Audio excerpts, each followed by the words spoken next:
Boa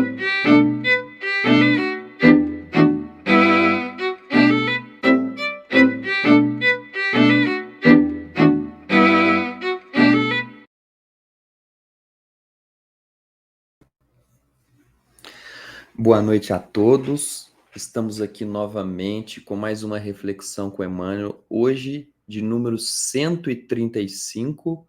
Boa noite, Duda.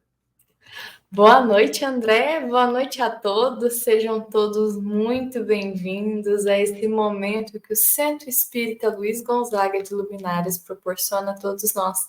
Que a paz de Jesus esteja presente no lar de cada um de vocês, que ele esteja aqui iluminando o nosso encontro de hoje.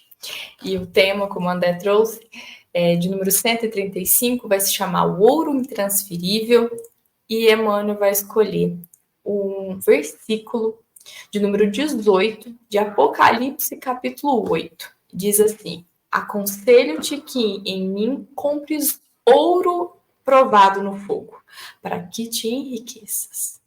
André, conta pra gente o que Emmanuel vai falar para nós a respeito desse versículo e desse ouro que é intransferível. Emmanuel diz o seguinte, que tudo aquilo que a gente conquista com facilidade, que isso não tem valor. E aí ele fala que os homens, em busca da riqueza material, ele é capaz de 1000 maneiras para poder conseguir aquilo que ele quer, passando o outro para trás, subornando, abusando da sua posição que ele ocupa. Às vezes é uma pessoa que tem um poder na sociedade, né? Um emprego que proporciona a ele um poder sobre outras pessoas, e aí ele se utiliza disso para se beneficiar de maneira injusta, né? E aí ele diz que o enriquecimento espiritual, que ele não vem por meio de jogo, né? A gente vai lá, joga e ganha, ou a gente consegue trocar, ou a gente junta dinheiro, vai lá e compra isso. Não é dessa forma. Ele só vem com o trabalho no bem e com boa vontade. E aí sim, a recompensa desse trabalho no bem com boa vontade é esse ouro que é intransferível. E esse ouro que ele coloca aqui provado no fogo são riquezas que não se desfaz, que independente do tempo que passe, ele não se perde, ele não apodrece, ele não enferruja, ele não se perde, ele não tem validade, né? Que são as riquezas morais e espirituais. E aí, eu coloquei aqui uns seguintes questionamentos aqui.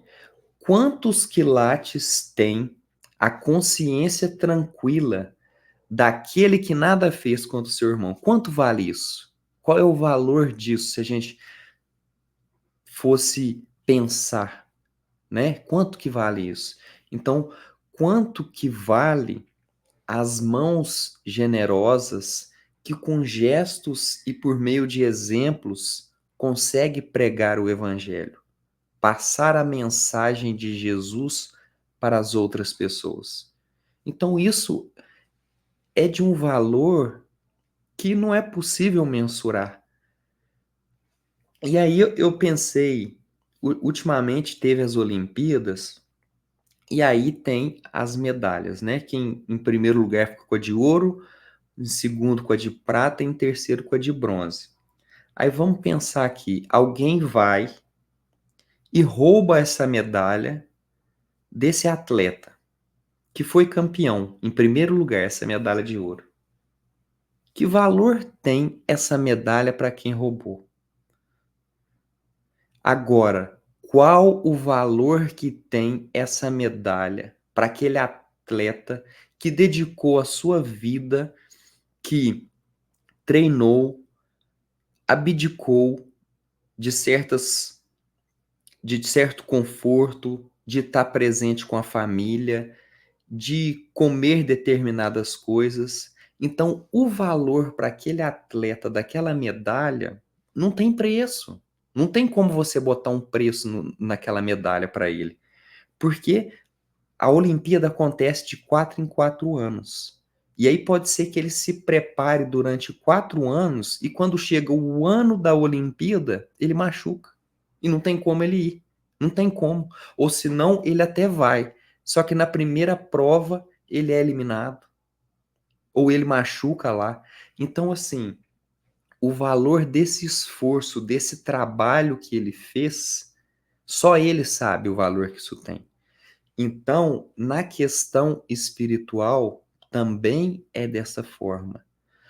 Cada um sabe o preço que precisou para poder conseguir o, a riqueza espiritual que está tendo no momento. Cada um tem essa noção disso, do que precisou abrir mão, do que abdicou, né, do esforço que precisou para conseguir isso. E na história de hoje, eu encontrei no livro Alvorada Cristã uma história que se chama A Lenda do Dinheiro, que foi ditado pelo espírito de Neio Lúcio e psicografado por Chico Xavier. E nessa lenda fala assim, que no começo do mundo, o Senhor estava encontrando muitas dificuldades para poder estabelecer algumas obras no mundo, porque o homem só queria ficar de boa, só queria ficar repousando, descansando. E ninguém queria trabalhar. Então, as terras estavam todas improdutivas, as pedras de todos os valores e quilates estavam amontoadas, jogadas por aí, e as águas estavam paradas por toda parte. Só que o Senhor, ele queria organizar tudo. Então, ele queria fazer lares para as pessoas, construir templos para que elas tivessem o conhecimento da espiritualidade, escolas para poder educar as pessoas para que elas aprendessem, enfim. Só que não tinha braço. Onde que ele ia encontrar braço para poder construir isso se todo mundo queria ficar no repouso? E aí está escrito: os homens e as mulheres da terra, convidados ao suor da edificação por amor, respondiam: para quê? E comiam frutos silvestres, perseguiam animais para devorá-los e dormiam sobre as grandes árvores. Então, pelo amor, eles não queriam, eles falavam, mas para quê? Eu não vou fazer isso, não preciso disso. Eu tenho que comer, eu tenho aonde dormir. E aí, depois de muito tempo, o Senhor refletiu e ele resolveu criar o dinheiro. E aí ele cria o dinheiro pensando assim, bom, eu acho que essas criaturas que não querem agir por amor, por meio da ambição, elas vão agir. E aí ele cria o dinheiro. E assim que ele cria o dinheiro, a comunidade, aquelas pessoas começam a se dividir em pequenos grupos, outras em grandes grupos. Aí todos estavam dispostos, preparados para aceitar qualquer serviço. Por quê? Porque ia ter recompensa para aquilo, ia ter o dinheiro. E aí chega um até o senhor e pede para ele a permissão para ele construir uma grande olaria para poder fazer tijolos. Outro vem e quer fazer pesquisa a respeito dos minérios para poder fazer ferramentas e utensílios para as pessoas utilizarem. Outro trabalhador vem e pede para poder explorar as terras antes abandonadas, ele agora queria plantar. E outro, ele pediu dinheiro, ele pediu um empréstimo para ele poder investir em produzir fios, em produzir tecido para proporcionar roupas para todas essas pessoas. E aí, vários vieram querendo essa ajuda financeira para poder movimentar, para poder trabalhar. Então, alguns vieram querendo um financiamento para poder criar remédios, para poder ajudar as outras pessoas. E o Senhor foi atendendo a todos com muita alegria. E em pouco tempo estava construído várias empresas, várias indústrias, olarias, máquinas agrícolas, estava tudo indo muito bem. Alimento e abundância, porque as terras agora não eram mais improdutivas. E aí, em toda parte, estava se movimentando, as pessoas estavam trabalhando. Porque todas as pessoas estavam perseguindo o dinheiro. A ambição estava fazendo com que eles buscassem o dinheiro. E aí o Senhor, vendo tudo isso, ele vai e fala assim para todos eles: Meus filhos da terra não puderam servir por amor, em vista da deficiência que por enquanto eles têm. Mas o dinheiro estabeleceu benéficas competições entre eles, em benefício da obra geral. Reterão provisoriamente os recursos que me pertencem, e com a sensação da propriedade, improvisarão todos os produtos e materiais de que o aprimoramento do mundo necessita. Esta é a minha lei de empréstimo, que permanecerá assentada no céu. Cederei possibilidades a quantos me pedirem, de acordo com as exigências do aproveitamento comum. Todavia, cada beneficiário precisará prestar contas do que houver despendido, porque a morte os conduzirá, um por um, até a minha presença. Este decreto divino funcionará para cada pessoa em particular, até que meus filhos, individualmente, aprendam a servir por amor à felicidade geral, livres do grilhão que a posse institui. Então aqui é uma história que ela nos conta o seguinte: Deus tem os seus meios de fazer com que caminhemos. Então, se não vamos, é aquela famosa frase: se a gente não vai pelo amor, a gente vai pela dor. Então, aqui, se não queria auxiliar, ajudar o mundo a se construir através do amor, então vai pela ambição, porque o trabalho precisa ser feito. Só que, utilizando dessa ambição, Deus vai olhar a cada um o que foi feito com o que ele nos emprestou para que a gente cumprisse o nosso papel. Então, aqueles que se utilizaram dos recursos que ele emprestou de maneira digna, esse será reconhecido. Agora, aqueles que se utilizaram de maneira equivocada, eles precisarão quitar isso depois. Então, é um exemplo aqui para nós que tem a ver com essa passagem de hoje, que é o ouro intransferível.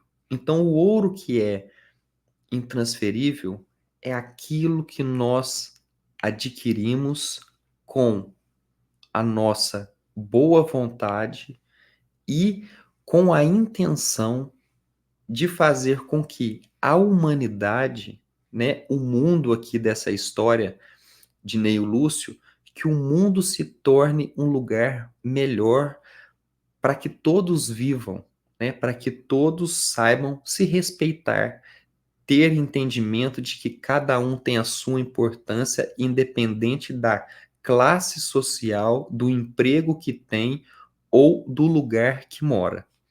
Duda, qual que é o trecho que você selecionou para nós hoje? Bom, André, peguei o trecho que Emmanuel está dizendo assim: somente essa riqueza espiritual adquirida nas situações de trabalho árduo, de profunda compreensão, de vitória sobre si mesmo, de esforço incessante, conferirá ao espírito a posição de ascendência legítima, né? Ou seja, Emmanuel está dizendo essa ascendência legítima é a ascendência desse ouro, né? Porque essa posição, esse status é a ascendência legítima, porque aquela que tem aqui na Terra, ela não nos leva a lugar algum. Mas nesse trecho, eu trouxe ele porque ele me chamou atenção em alguns aspectos, né? Que Emmanuel fala que para que isso aconteça, precisa do trabalho árduo, a gente precisa ter uma compreensão. A compreensão é aquilo que vai nos permitir aceitar também as condições que nós estamos. E aceitando, né, nós já até comentamos sobre isso em reflexões anteriores, que aceitando as condições e as vendo como oportunidade, nós somos capazes de aproveitar mais e ter um resultado melhor. Outra coisa que ele diz aqui, que eu acho que foi que mais me destacou aos olhos, ele falar assim sobre a vitória de si mesmo. Realmente, nós precisamos vencer a nós mesmos, né? Vencer as nossas falhas, vencer as nossas más condutas, vencer tudo aquilo que nós carregamos ainda e que ainda nos está afastando das leis divinas, né? Que nos afasta desse aprimoramento moral, né? E é uma vitória. É uma vitória porque é uma batalha, né? Se tem uma vitória, teve algo difícil a ser cumprido. E tanto é que Emmanuel segue aqui dizendo, né, sobre um esforço incessante. Incessante porque realmente não é fácil. É incessante porque nós precisamos persistir e ele precisa ser feito diariamente, porque diariamente nós precisamos fazer esse esforço. Ele tem que ser contínuo. Ele não para. Então, isso nos mostra, Emmanuel, embora nos dá o caminho, ele compreende também a dificuldade que é desse processo. Afinal, né, é justo que muito custe o que muito vale, né? Tem essa fala de Santa Teresinha, se não me engano, que fala sobre isso, porque essa ascensão legítima, essa ascendência legítima que Emmanuel fala, é algo muito valioso. Então, é também custoso de se conseguir, mas ele fala, precisa de trabalho árduo, precisa de compreensão, precisa vencer a si mesmo e precisa persistir. Então, Emmanuel resume aqui como essas palavras, como esse caminho, como sendo aí a chave para esse sucesso, para que a gente possa conquistar esse ouro, essa ascensão, que como o próprio capítulo aqui de hoje fala, ele é intransferível, porque é muito bom, e muito bom seria, né, se alguém pudesse conquistar algo para nós. A André trouxe esse exemplo da medalha nas Olimpíadas, e é a mais pura verdade, deixou muito claro, muito lúcido aqui para nós, porque não é só sobre aquela medalha, não é aquele cordãozinho com a bolinha pendurada ali, que é o simbolismo que ela traz, mas é sobre toda a trajetória, né? Todo atleta se orgulha da trajetória que passou, sobre aquele esforço, sobre cada batalha que ele precisou cumprir, sobre cada dificuldade. E isso também é muito satisfatório. A trajetória, a jornada que está passando, que é o que o Emmanuel também traz aqui, né? Como essa compreensão. Compreender a jornada faz o trabalho também ficar mais leve, porque nós olhamos com novos olhares ali o processo que nós estamos passando, porque sabemos que a vitória não é só sobre o momento em si, mas é pela trajetória que nós também estamos trilhando aqui durante o processo. André, gostaria de trazer aqui mais um complemento, alguma ideia? Eu queria pontuar mais duas coisas. A primeira é que caminhão de mudança não segue velório. Então, ou seja, ficou aqui, é daqui, não se leva. E a outra coisa é para lembrarmos da parábola do mal-rico e de Lázaro. Quando Lázaro chegou do outro lado, qual era o ouro de Lázaro? Qual era a riqueza de Lázaro? Foi ter suportado, compreendido e entendido o que era para ele passar nessa encarnação que ele teve. E o mal rico, que aqui tudo tinha, quando ele chegou do outro lado, o ouro dele não era provado pelo fogo. O ouro dele ficou. Já o ouro de Lázaro era provado pelo fogo, né? Que era um ouro intransferível. Mesmo se Lázaro quisesse doar esse ouro dele para o mal rico, não seria possível, porque isso é só ele que conquistou. Nossa, grande exemplo, André. A palavra do a parábola do mal rico e de Lázaro encaixa perfeito aqui, né? Porque ainda o mal rico pede, né? Que Lázaro vá lá e o pai Abraão responde, né? Não é possível sair daí nem daqui, você ir para lá e nem de lá para cá, porque realmente é intransferível. Lázaro conquistou esse ouro intransferível e lá nos mostra claramente o quanto ele está arrependido e toca tanto, né, que ele quer salvar os seus irmãos, salvar os seus familiares. Então, o que Lázaro teve de muito valioso, que o André citou, e realmente concordo muito, que é a compreensão, né, sobre ter aceitado, sobre ter entendido o processo, a compreensão que ele teve, porque o mal rico não teve, assim como também seus familiares não estavam tendo, né, seguia nesse outro caminho. É um grande exemplo mesmo, né? Encerramos aqui com essa grande parábola que é muito enriquecedora, de muitos ensinos para nós aqui, que precisamos enfrentar aqui diariamente, os desafios, né, que a nossa vida material exige de nós, né, para esse perfeito equilíbrio entre o material e o espiritual. Mas na semana que vem nós continuamos aqui juntos alimentando o nosso espiritual. O Emmanuel vai trazer o capítulo 136, Coisas Terrestres e Celestiais. Vai ser um versículo do Evangelho de João, é o versículo 12 do capítulo 3. Jesus diz assim: se vos tenho falado de coisas terrestres e não me credes, como crereis se vos falar das celestiais? Então, fica aí essa pergunta para saber o que Emmanuel vai falar sobre ela e vai enriquecer ainda mais aqui as nossas reflexões, o nosso desenvolvimento. Eu desejo a vocês uma ótima semana, uma semana muito abençoada, de muita paz, de muito amor, de muito servir, de muita reflexão para nós. E essa foi uma mensagem do Centro Espírita Luiz Gonzaga de Luminares. Um ótimo sábado a todos. Um ótimo sábado a todos e que assim seja.